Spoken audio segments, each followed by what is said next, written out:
Hello and welcome to June's President Live session.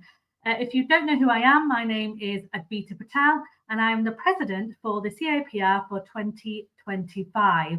Apologies for the delay in starting today. We had a few technical glitches on our side on StreamYard today, but hopefully all been rectified. Today, we have a very exciting show. We've got some incredible guests coming your way. We've got Farzana Badul, who is the president-elect for 2025 and will be president next year. And we've also got Kelly Quigley-Hicks, who's going to talk about some CIPR's East Anglia Conference, which is taking place in September. So I'll bring both of them on stage in a few minutes. But before I bring Farzana on first, I've got a couple of updates I need to share with you all. First of all, some of you would have seen that we have recently signed the Venice Pledge. You can read more about the Venice Pledge on our newsroom. But earlier this month, in our capacity as Global Alliance Public Relations and Communications Management members, we co-signed the Venice Pledge alongside 20 other public relations bodies. The Venice Pledge updates is the Alliance's responsible AI guiding principles, which is a shared framework for ethical, transparent, and human-centered application of AI in PR. This is a really important pledge. There's been lots of work and talk around the ethics of using AI, and this once again demonstrates CIPR's stance on ethical use of AI and the technology around it. You can find out more, as I said, about the principles on our newsroom, and we'll be discussing how best to roll them out in our membership as part of our update to ethics materials as well. So look out for that on your newsletters and check out the newsroom if you're looking for more information on the Venice Pledge as well. Yesterday morning, we published our response to the government's new industrial strategy, which sets out the ambition to put professional and business services at the heart of UK industry. Again, this is a big piece of work for the CIPR, and it's so important that we contribute and make sure that we are adding value to our members around the business and the industrial strategy itself. It is a welcome strategy, as we've said, and it's including our commitment as well as their commitment to work with professional bodies to provide international leadership in setting standards, better funding, and access for lifelong learning as well. So we can support local growth and innovation through investment in regional hubs and cities across the country as well. We're going to be working with the government and its ambition for making UK the most trusted advisor in global industry. And you can read the full story again in our newsroom as well. So before I bring Farzana on stage, Farzana and I are going to talk about our roles as president and president-elect, because you would have seen, hopefully, in your member newsletter that the elections for both president-elect for 2026, for them to be president in 27, has opened, and also the council elections have opened as well. So I'm going to bring Farzana on stage. Welcome, Farzana. How are you? Very good, very good. Thank you for having me, Advita. So Farzana, those people who may not know who you are, do you want to share a little bit about who you are, your background, and why you chose to become president-elect for CIPR? Sure. Okay. So my name's Farzana Badul, and I work in strategic communications. I joined the PR industry 15 years ago, actually it's been. And prior to that, I ran a tax company for 10 years. So really different, going from preparing tax returns to press releases. So a bit of a segue, to say the least. What I love about the PR industry is just the people. I find people very warm, very inclusive. They're people pleasers like myself, and I joined the CIPR because, as an outsider, somebody coming from an accounting background, I felt that joining an industry body would help me orient myself as an outsider, to help me understand a bit more about the industry, because I hadn't come in from sort of day dot after sort of graduation.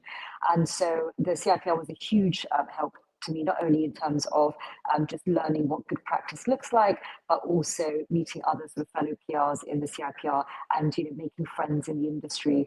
And so the reason why I decided to apply to be president-elect for the CIPR is because the CIPR has given so much to me. And I am absolutely obsessed with the PR industry. I love nothing better than to hang out with other PRs, and I thought, what a perfect blend. And also, for me, I thought that the CIPR would be not only an opportunity for me to give back, but also an opportunity for me to grow as as an individual. I think when you're running your own businesses or you're working, whether you're in-house or agency or consultant, actually volunteering is incredibly enriching because it opens up your world to different experiences, different people, and it forces you to grow as a professional, as a person. And I have been president-elect for just over 6 months, and my God, I have learned so much because you learn how to work with volunteers, you learn about the unique culture of the CIPR, you get to understand, and really it's an active listening job. So, what I would sort of argue is that the role has really helped me hone my active listening. So it's not just me talking all the time, but actually listening to members, listening to, to those who are on committees, listening to volunteers, listening to the executive team, listening to board members, council members, and really tuning in to what everyone needs out there. And it's just the best time to volunteer for the CIPR because our industry is going through so much change with AI and all of this sort of geopolitical uncertainty that we see, that actually it's a very pivotal point in our industry. So it really is a fascinating role to apply for, and I'm really looking forward to working with the new president-elect later on this year. Amazing. I mean, that is such a whirlwind tour of your experience of PR, and some of the stuff that you just shared really resonates with me as well. And one of the reasons I did decide to put myself forward as president, but also to your point and where I relate, is the experience of learning from others and listening to what's happening in the industry, but also listening to what communication professionals and public relation professionals need and require in order for them to have career confidence. And the work of the president, as we both know, has changed a little bit based on the independent chair we now have appointed. So Maria Miller is now the chair of the board, so which means that the president now has more opportunity to have membership visibility in the work that we do as well. So Maria looks after kind of the governance side of the board, and the presidents work very closely with members, the groups and the council to make sure that the membership views are represented, and we're delivering the strategy based on the needs of what our members want and require as well in terms of their the membership. Ultimately, you want to make sure that you get the best out of your membership. As you've done the role now, Farzana, for 6 months as president-elect, what would your biggest piece of advice be to the future president-elect if they were considering or thinking about applying for presidency? I would say don't be put off by, because I think a lot of people actually want to, but they're sort of worried about the time commitment. They're worried about will they be able to do it. I think in terms of a role that's accessible, it's so cleverly formulated whereby the first year you're president-elect, so basically you're just learning, and the second year is your active presidency, and then your third year is as a past president, but you're still vice president. So it has a really good learning arc so that you're not thrown into the deep end. You spend 12 months with the president, observing, learning, questioning, so that you're fully prepared. So if you feel you haven't had a role like this before, or you haven't even been on board or council, someone like myself, a lot of presidents, they formerly were on board or council, and I feel that helped them navigate. And I just sat on the CIPR International Committee for a year. So I didn't have the level of experience that a lot of other presidents have, but I don't feel that it was such a huge deficit, because actually the organization is very welcoming. They provide a lot of courses if you need public speaking or finance for non-accountants. There's a lot of courses, a lot of support that you can do. So I wouldn't underestimate the support. Nobody's expecting you to sort of rock up and know everything. You've got a 1-year ramp leading up to the presidency, and I think whoever invented the way that the president sort of roles run in terms of having it as elect, then president, then past president. Very clever, because ultimately when you are president, you've got not only your president-elect as support, but you also have the past president as support. So it's a really supportive trio. It's a team of 3 people. So I would really do that. I think in terms of time commitment, it depends. Like, I would say that, if you want to do sort of bare minimum, it would probably be, as president-elect, for me, about sort of half a day. If you're a bit of a doer and you're a bit active and you've got ants in your pants, a bit like me, you probably want to do a little bit more. So I would say from half a day to 1 day a week as president-elect, and then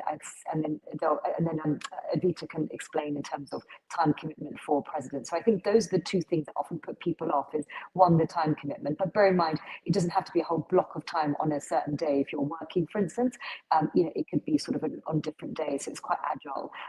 And then, but there are certain things that aren't agile, such as the dates that you get well in advance for the CIPR Council meetings, the Finance Committee meeting, and then the board as well. So those are the sort of 3 set in stone.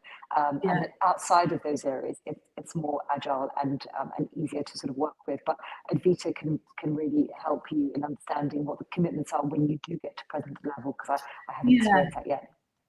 Yeah, I mean, to your point, it's completely dependent on how you want to work, right? So I try and block out a day a week to do like tactical, responding to emails, that kind of stuff. Sometimes it works, sometimes it doesn't. Work does sometimes get in the way of my day. But for a president role, you do need to kind of commit a day and a half on average, I would say. Some weeks are busier than others, some weeks are quieter than others, but you need to accept that there will be tasks for you to complete as a president. And you do there's no point us beating around the bush about this. You do need the time and you need that commitment. So if you work in-house, it's really important that you get the support from your organization that you can do this role, because you will be expected to kind of attend various events, do various networking things, be around and speak to members, do group meetings, council meetings, things like that. So you do need time. So if you are working in-house, then make sure you get the permissions, I suppose, from the organization that you can take some time out to do this role. And if you're working for yourself, then make sure that you have got the flexibility around you to be able to take the time out you need to deliver against some of the time commitments that you've got as well. So, we're happy to talk on a one-to-one basis as well. So if you've got any specific questions, then just DM either myself or Farzana, and we'll try and get back to you. But the time commitment, as you said, Farzana, is something that does concern people in terms of how much time do I actually need to give. But to your point, I would say a minimum of a day a week for presidents. And if you are more want to get out and about and meet a few more people and things like that, then maybe a day and a half. But it does get kind of balanced out depending on what's going on in that week or in that month. So if you've got council meetings and board meetings, you may need a little bit more time. And if it's a bit quieter, then you'll require a bit less time. And it's about making sure that you have like a plan in place as well. Like, what do you want to kind of do as a president as well? And what's your ambition to kind of set up as president-elect, and what are your kind of 2 or 3 things that you want to deliver against the strategy? Which takes us quite nicely, before I bring Kelly on stage, Farzana, what's your kind of number 1 priority for next year when you step into the president role? Well, what I would say is my priority for this year, for instance, has been very much learning. And when I drafted my campaign, it was really focused on 3 things. So one was it was AI. I mean, AI is the elephant in the room. We don't know if it's friend or foe. There is a lot that the CIPR are doing in terms of advocating for the PR industry with for different stakeholders, be it from government to industry, other fellow industry bodies. So I'd say artificial intelligence is one big focus for my year next year, and it's primarily because it is the big challenge and opportunity facing our industry. The second focus is really the education piece. I teach part-time myself, and so education is really important to me, but I think it's very critical to the PR practitioner of today, and it's because all of the upskilling required, and also business as usual, it doesn't work in our industry. We've got these tectonic sort of plates underneath us of constant change. And so that having that culture of learning and having learning accessible is really important to me. And so, be it chartered, be it qualifications, be it skill guides, ensuring that learning resources are there to help us with the shifting changes that's happening. And then the third is really to think sort of with a global mindset, because PR words and emotions, and they don't resonate just within national borders. A lot of what we find when we're representing our clients or our brands is that it's becoming increasingly global, and so helping practitioners take that global mindset. We also have these wonderful members who are not only from the UK, but also from all other parts of the world. So really creating a bit more of an inclusive environment and understanding that not everybody can physically come to events if they're in London, if they're living in the north, for instance, or if they're living in Nigeria. So really understanding how can we be inclusive for those who are not based in London, but based in other countries as well as other parts of the UK. Amazing. Fantastic. Well, thank you so much, Farzana, for your time and for chatting with me today about the president-elect role. As we said, the elections and nominations are now open. So make sure if you are interested in either applying for president, put your name forward. Like we said, it's a fantastic role, and neither one of us to regret the decisions that we made so far. But please do put your name forward. If you've got any questions, do let us know.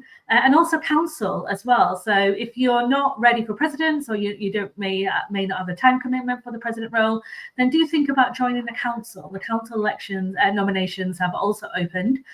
So you can find out more information in our newsroom about that. There'll also be a member newsletter going out on the application. You've got a few weeks.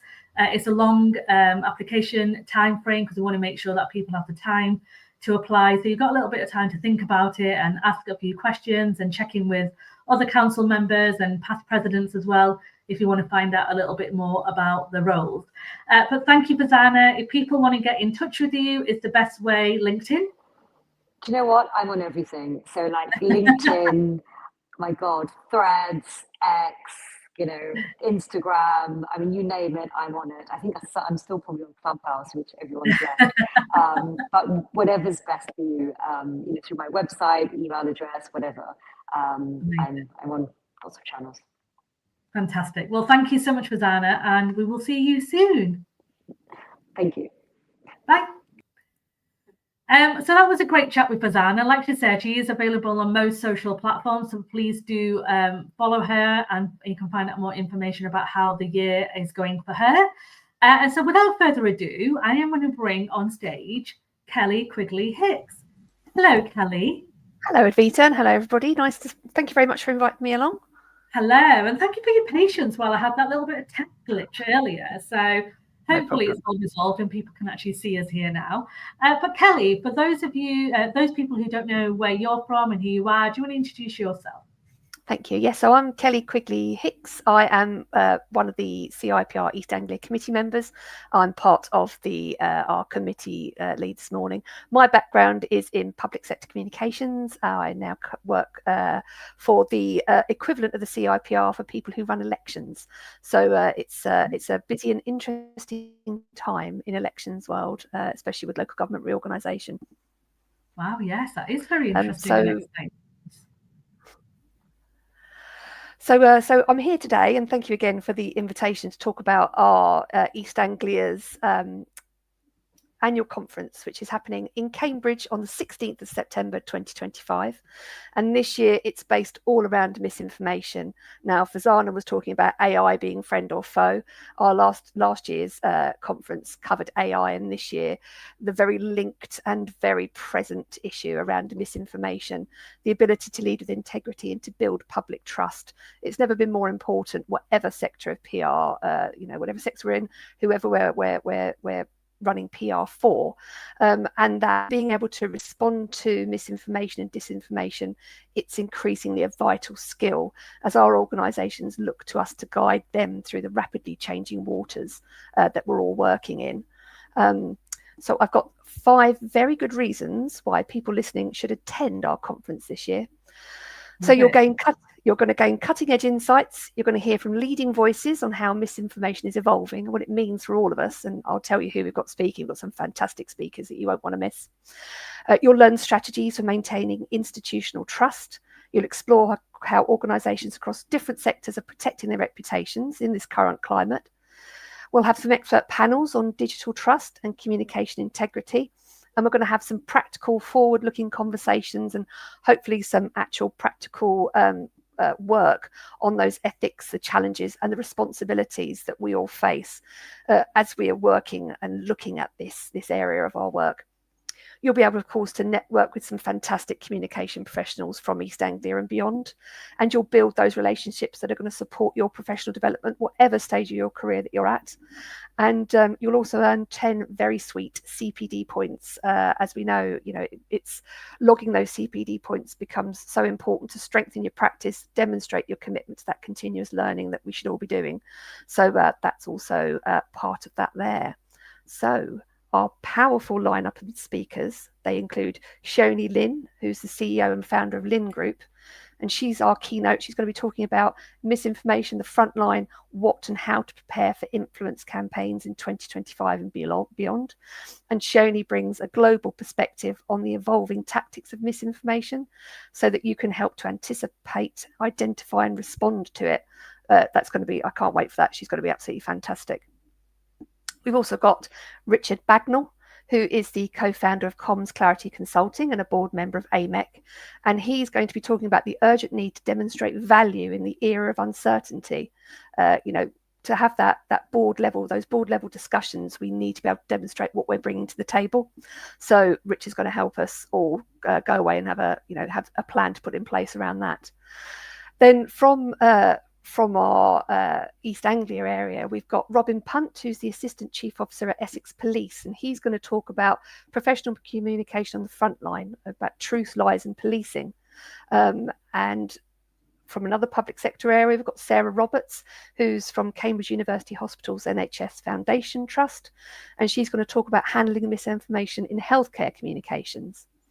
Then we'll be followed by Athena Dinar, who's from the British Antarctic Survey, and she'll be talking about misinformation around promoting research and scientific discoveries. And then from the media side of things, we've got Paul Hutchinson, who's the co-founder of the Bedford Independent, and he's going to talk about how journalists tackle disinformation. So even if you aren't from any of those sectors, each of those speakers will have some real gems that you can take away with you and apply to your own work and your own organisation. So we really hope that you will want to come along after knowing who's going to be speaking at our conference. And we've got an early bird rate for ticket prices. If you book before the 1st of July, you'll save £20, whether you're a CIPR member or a non-member. And if you're a non-member, if you book a place at the conference, you can receive £50 or full CIPR membership at any grade. And I will add the link to all the information about the conference after I've finished speaking, so that if you need to find it, you can. For one lucky attendee, our sponsors are Can Digital, Orlo and eShot. And one delegate on the day will win a free campaign consultancy session with Can Digital. So they'll be offering tailored insight and expert advice on campaign design, and they'll help you co-create a bespoke plan. If you needed any more reasons, I honestly don't know of any more reasons you would need to book your place and come along and join us all on the 16th of September. Wow, well done, Kelly. What a pitch that was. Amazing. That sounds like an absolutely fantastic event. Honestly, it sounds absolutely brilliant, and well done for capturing those names. I mean, we know there's some of the names you shared on there, like Shoni Lin, Fazana and I know her quite well. She's part of our Asian Comms network as well, and Shoni is definitely one of the global leaders on misinformation. So I know that talk alone is going to be worth the ticket and the travel to get down to East Anglia and see that. And Cambridge is an incredible, beautiful part of England as well. So it's a really beautiful city, and we're right in the centre of it at Corpus Christi College on the day. So wow. Yes. Yeah, easy transport links, whether you're driving, you're taking the train. And if you need to stay the night before, because it's outside of the university's term times, you can get quite reasonable B&B accommodation in the colleges if you book on, I think it's university rooms. And of course, there are lots of other hotels as well. Yeah. But yeah, if you want the full Cambridge experience, you can get yourself a room in a college, which is lovely. Fantastic. That's really good. If people want to find out more about the event, I think I shared Ruth's link before, but it's the best way to go onto the LinkedIn page for East Anglia and then click on the link there. Yeah, we've got lots of posts about it there, or it's also, of course, on the events page of the CIPR website too. Amazing. Thank you so much, Kelly, for coming along and sharing the conference in September. There's also Midlands have also got a conference on the 8th of July, which they've also got an excellent lineup. So if you're based in the Midlands, then do check them out as well. I do want to point out here, and I want to say a huge well done and congratulations to our groups who are hosting these absolutely brilliant events and webinars and sessions for our members. You know, these groups are also made up of volunteers. We know you are doing this, as you said, alongside your day job as well, and you're committed to making sure that the members in the local regions get the support they need by hosting these fantastic in-person events as well. So well done to you and the committee, Kelly, because I know it's not easy putting on these events and finding, you know, selling the tickets and getting the lineup and getting the, you know, people on stage and stuff like that. And I know how much work goes into it. So well done to you and the group, and well done to the other groups and the committees as well, who are doing some fantastic work. I'm going to share in a second some other events that are going on, so make sure you take a screen grab of our 30-day calendar so you can see what's happening. But thank you once again, Kelly, for coming on and sharing East Anglia's plans. Please do check out the conference page on East Anglia's LinkedIn site as well. There is links have been shared in the comments, so make sure you check them out. And like I said, there's a link for the Midlands conference, which is 8th of July as well, if you're based in the Midlands. Thank you, Kelly. I will see you again very soon. Take care. Thanks ever so much. Okay, so before I sign off for today, I'm getting to celebrations. I wanted to say a huge congratulations to, oh, not that one, this is the one I'm looking for, all our chartered professionals who have recently been chartered. Well done to these fantastic individuals who have recently become chartered with the CIPR. Big round of applause to all of them. Well done. I also want to say congratulations and well done to our top loggers. Look at these points, honestly. Now, I love a bit of gamification, and I know it's not for everybody, but anything to do with like points and scoring points is something that would definitely get me logging my points on our CPD portal. But well done to our top loggers here. This is absolutely amazing. 265 points there from Martin. SNY is still up there with 225 points, and then Jonathan with 130. So well done to all of you. We're only a couple of months in to logging our CPD. One of the top tips I want to share with CPD, which I've started to use ChatGPT for, actually, so AI. So I'm voice noting my CPD into AI and asking it to log it into a spreadsheet for me. So when it comes to me logging my CPD every 90 days, I just copy and paste it. So give that a go and see if that helps you kind of log your CPD. It's definitely working for me, doing it in the moment. So once that event's finished, I'll do a quick download on my chat to say what I've learned, what I've heard, what I'm taking forward. Ask it to put it in a spreadsheet, and then I just copy and paste that spreadsheet into the portal as well. So it's a good way to track in the moment. And then, as I promised, here are the events that are taking place over the next 30 days. A shout out to CIPR Midlands, who are also doing a PR conference on the 8th of July. There's lots going on in Wales as well, with conversation with Rob Osborne. The Ed and Skills Group are doing a crisis com simulation on Wednesday the 2nd as well. So check that out. It's well worth going along to that event. It's face-to-face. And then Yorks and Links also do this network and net talk, where you can get together and have conversations while you're walking and getting your steps in as well. So take a screen grab of the next 30 days. As you can see, we're heading into the summer months. So it's a little bit quieter in the summer months with some of the group activities, but there are some groups who are going to be doing some webinars and also some networking events in person as well, such as summer parties and things like that. So the health group actually are doing a summer party on the 9th of July. So make sure you check that out as well. It's a great way to kind of meet new people and get together with individuals as well, because sometimes it can be a bit lonely working in isolation if you're working from home, or even if you want to meet like-minded individuals. It's a great place to get out and meet different folks. So before I sign off for today's session, there's one final thing to share with you, and it's about a new exciting business and legal advice hotline we have recently launched. So we've teamed up with workplace experts Crona to give members, so CIPR members, free access to their legal and business support. It's available during standard office hours, and Crona can help you with any employment, health and safety, commercial or legal issues. So you can be confident that you're doing the right thing and you've got people to support you without stifling your creativity. So I'm going to put the banner up here so you can screen grab the link for that as well. Let me find it here. Here we go.